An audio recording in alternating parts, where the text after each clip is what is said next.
Mm, Good morning or afternoon, everyone. My name is General Ndapa, and I'm a student doing my master's in renewable energy at the University of Namibia. And my project is the evaluation of the effectiveness of solar water heater installation in Namibia mass housing project.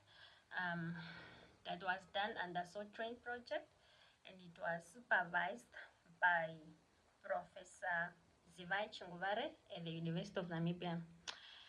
The aim of my research was to assess how well this system perform, their economic benefit, and how users perceive and maintain them. So I conducted the study at 3 locations.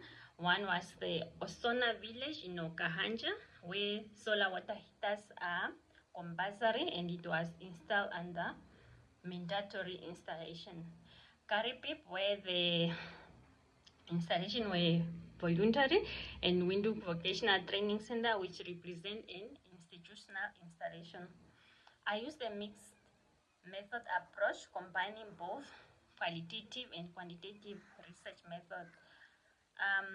Combining household survey to collect quantitative data and interviews with the key stakeholders for the qualitative insight.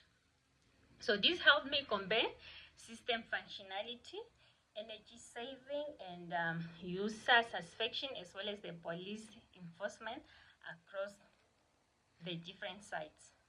My result shows that 93 of the system were operational at the time of the study, with average hot water temperature between 60 and 100 degrees Celsius, and most users, about 80%, were highly satisfied by their solar water heaters, mainly because of the cost saving and environmental benefits.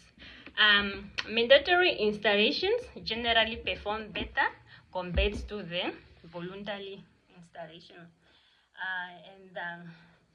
And this is due to the strong quality and control technical oversight involved. However, the study also identified several challenges, and one of them is the inadequate funding for regular maintenance, mainly because there is no dedicated maintenance budget after the installation. Most users indicated that their solar water heater were never maintained, and there is also an issue of the quality control inconsistent. This is often caused by non-certified components, and another one is issues, which is the lack of statutory penalty for non-compliance, meaning there are no strong legal consequences when standards are ignored, and in addition, limited access to spare parts and skilled technicians made system repair difficult since most components are important.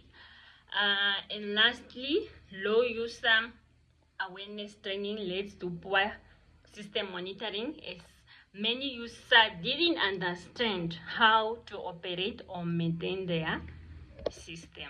So in summary, my research shows that the mandatory solar water heater installation are effective and beneficial as well, but their long-term success depends on stronger maintenance support, better enforcement, and improve user education.